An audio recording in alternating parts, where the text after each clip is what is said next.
गायकवाड आणि त्यांचा मुलगा यांनीच हे बोगस मतदार आणले होते. माझा मुलगा त्याला मारताना गाडीवर आला पळत तिकडे, हे सगळ्या कॅमेऱ्याने पाहिलाय. तो गाडीवरून उतरतो आणि त्याला घेतो आणि तो बिचारा महाराज धक्का त्याला चिपकतो की मला मारू नका म्हणून.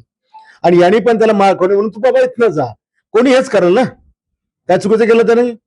आणि पोलिसवाला मारतो मागे गाडी घेऊन फिरणार, त्याला काय अधिकार भाडव्याला?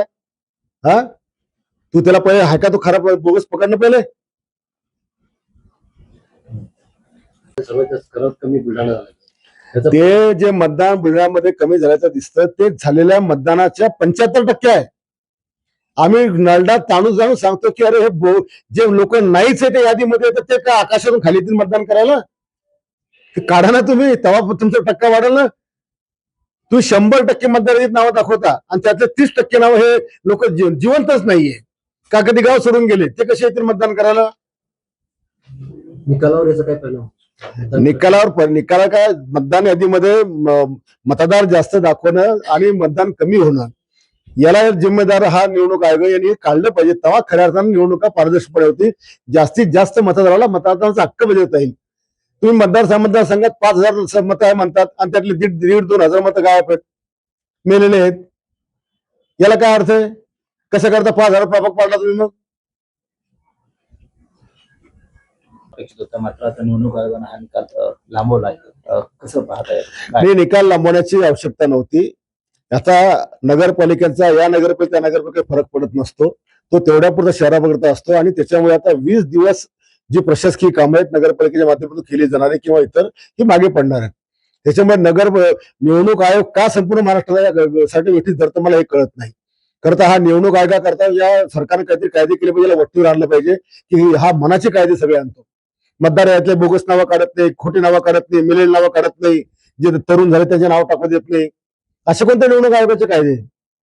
याला काय TN शेषन समजला नाही का? त्याच्यामुळे सरकारने जरा हे कायदे केले पाहिजे. याचा काही फरक पडत नाही. यांनी हे काय निकाल मतमोजणी करून घ्यायला पाहिजे होती, नाहीतर कमीत कमी आता काय त्याला आचारसंहिता शिथिल करून टाका. सगळं संपलेलं आहे. महाराष्ट्रात 3-4 नगरपालिकांसाठी तुम्ही 246 नगरपालिका आणि 42 नगरपंचायतीचं सगळं थांबवत आहे, काय बरोबर नाही. पण भाऊ, या निवडणुकीमध्ये जे मतदानाचा जो घोळ झाला तो जिल्हा परिषदांनी येणार कुठेच घोळ झालेला नाहीये. हे घोळ फार निवडणूक आयोगाचा घोळ आहे. त्यांनी किमान जिल्हा परिषद पर्यंत तरी हे क्लिअर केलं पाहिजे. काय झालं, मोठ्या प्रमाणामध्ये शहरात, ग्रामीण भागातले लोक शहरात राहायला आले, ते निवडणुका लढतात. मग प्रत्येकाने आपापल्या गावातली 200, 300, 400 नावं टाकली. मग शहरात काम करून आमचा उपयोग काय?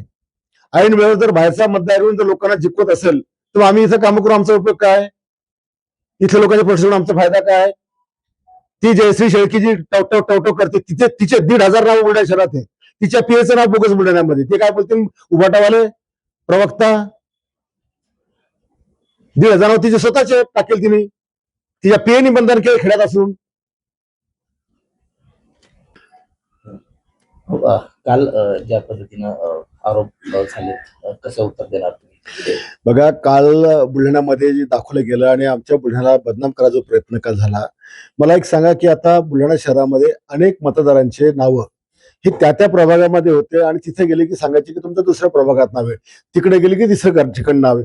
मी पण माझी पत्नी आम्ही गेलो पहिल्या बूथमध्ये, मग आम्हाला कळलं की तुमचं दुसऱ्या बूथमध्ये नाव आहे. हा सगळा जो निवडणूक मतदार यादीमध्ये घोळ होता, याच्यामुळे काल जो मुलगा तिथे आला होता तो त्याचं नाव दुसरीकडे होतं, पण त्याला कोणी सांगितलं तो या मतदार यादीमध्ये नाव आहे. तो काळ काढून तिथे काही करायच्या आतच त्याला इतकं मारलं. त्या मुलाला जर आतमध्ये गेल्यानंतर त्याला बोगस मतदान करताना पकडलं असतं की हे तुझं आधार कार्ड हे बोगस आहे किंवा तुझं इथं नाव नाहीये, तर ती गोष्ट वेगळी होती. आणि इतरांना त्याला मारायचा काय अधिकार आहे? आता त्या ठिकाणी त्याला इतकं मारत होते आणि तेवढ्यामध्ये माझा मुलगा गेला. तो बिचारा घाबरून त्याला चिपकलं की मला वाचवा म्हणून. आणि आणखी त्याला कोणी मार पडू म्हणून त्याने म्हटलं तू इथून जा. काय चुकलं त्याचं? कोणाला मार खाताना काय कोणाच्या मदत पडून सोडवू नये, वाचवू नये, याचा अर्थ काय? तो आमचा मुलगा दोषी त्याच्यामध्ये? यांना त्याला मारायचा अधिकार काय आहे? त्याला आतमध्ये जर तो बोगस असता, अधिकाऱ्यांना सांगायचं असतं हे तुझं ओळखपत्र बोगस आहे, तुझं नाव वेगळं, चेहरा वेगळा आहे, आणि त्यांनी पुलिसात ताब्यात द्यायचं असतं, असं असतं तर. पण एवढा बोंबाटा त्या ठिकाणी केला गेला आणि दिवसभर SP, ASP, DYSP, बाहेरच्या तालुक्यातले पोलीस, अरे हे आमचं बुलढाण्याचं सुशिक्षित शहर आहे. सगळे आमचा सुशिक्षित मार्ग मतदार घाबरत होता की एवढा पोलिसांचा तापा कशाला. निवडणुकीमध्ये छोटी मोठी नोकझोक होत असते. हे काही बिहार थोडी आहे का आम्ही काय पहिली निवडणूक थोडी जिंकतो की याच्या आधी कधी असं घडलंय म्हणून.